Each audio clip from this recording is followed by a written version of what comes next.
wabarakatuh. Yang terhormat Bapak Kepala Sekolah SMP KP1 Bale Endah, yang terhormat Panitia MPLS tahun pelajaran 2020-2021.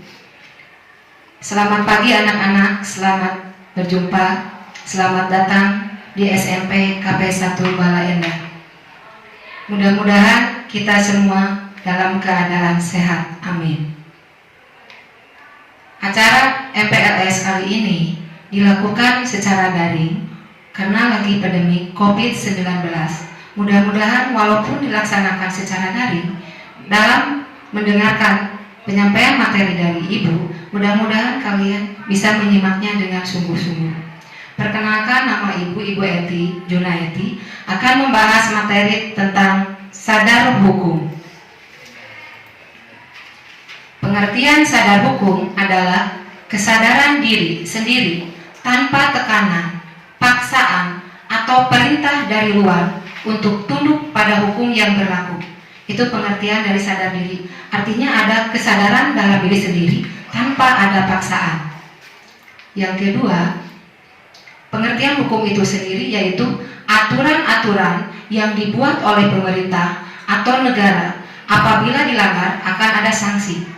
Sanksinya itu bisa berupa denda atau hukuman penjara. Berikutnya, tujuan dari hukum. Hukum dibuat agar tercipta masyarakat yang adil, tertib, dan aman. Coba sekarang bayangkan oleh kalian, apabila di dalam masyarakat tidak ada hukum, apa yang akan terjadi? Bagaikan hukum rimba, saling makan-memakan, yang kuat itulah yang menang. Makanya dalam suatu negara diperlukan sekali adanya hukum. Yang berikutnya, pelanggaran hukum. Contoh-contoh pelanggaran hukum antara lain, pertama ada pelanggaran lalu lintas. Sering sekali kita dengar pelanggaran lalu lintas. Banyak yang ditangkap misalnya oleh polisi. Kenapa ditangkap? Mungkin orang tersebut tidak punya SIM atau kendaraan-kendaraan lainnya tidak lengkap. Atau banyak juga yang menerobos lampu merah atau ugal-ugalan di jalan yang akan membahayakan pengguna jalan yang lainnya. Yang kedua, pelanggaran hukum oleh pelajar. Pelanggaran hukum oleh pelajar, salah satu contohnya adalah yang marak akhir-akhir ini yaitu tentang tawuran pelajar. Tawuran pelajar ini sikap yang jelek sekali, jangan ditiru oleh kalian.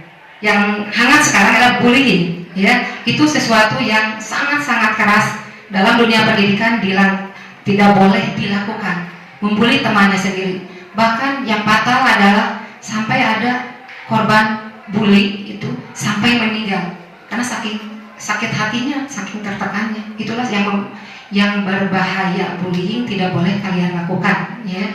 Yang berikutnya contoh pelanggaran hukum lainnya adalah, nah ini tidak kalah pentingnya di zaman globalisasi seperti sekarang ini, banyak barang-barang haram. Contohnya penggunaan obat-obatan terlarang atau miras. Yang keempat, contoh yang keempat adalah tindakan kriminal. Tindakan kriminal, arti kriminal di sini adalah tindakan pelanggaran kejahatan yang dilakukan oleh orang dewasa yang sudah berusia di atas 17 tahun.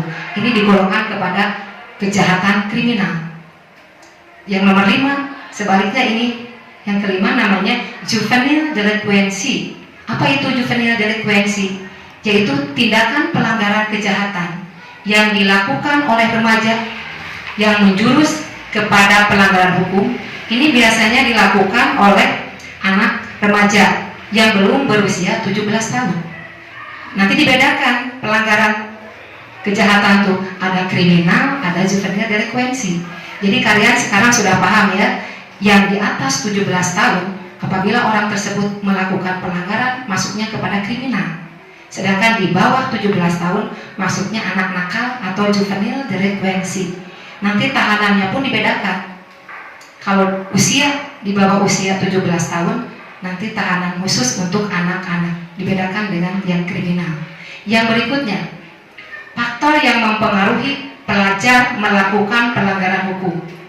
Antara lain dipengaruhi oleh Tiga faktor. Yang pertama, faktor lingkungan keluarga. Yang kedua, faktor lingkungan sekolah. Yang ketiga, faktor lingkungan masyarakat. Faktor lingkungan keluarga ini sangat menentukan sekali dalam penanaman nilai-nilai moral di masyarakat. Karena keluarga merupakan benteng yang pertama. Penanaman nilai-nilai moral yang bagus di keluarga nanti akan menciptakan anak yang sikapnya baik. Yang kedua ada tadi pengaruh lingkungan sekolah. Pengaruh lingkungan sekolah juga sama, akan mempengaruhi sikap dan tingkah laku anak. Sekolah yang nyaman bagi anak-anak akan menciptakan anak-anak bersikap lebih baik lagi. Yang ketiga nih, yaitu lingkungan masyarakat. Lingkungan masyarakat juga sangat berpengaruh terhadap sikap anak. Anak akan terpengaruh di sini dalam lingkungan masyarakat karena kata ibu tadi sekarang zaman global, serba bebas, mengakses apa saja dengan mudahnya, tidak ada filter lagi.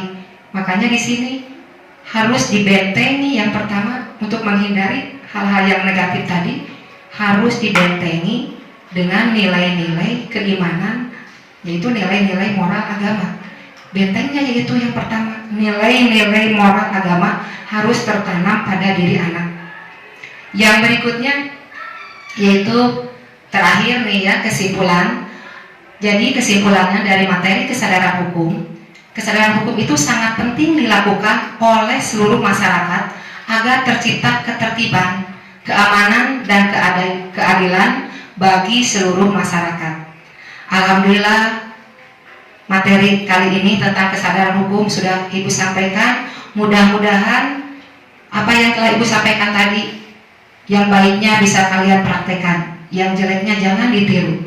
Assalamualaikum warahmatullahi wabarakatuh.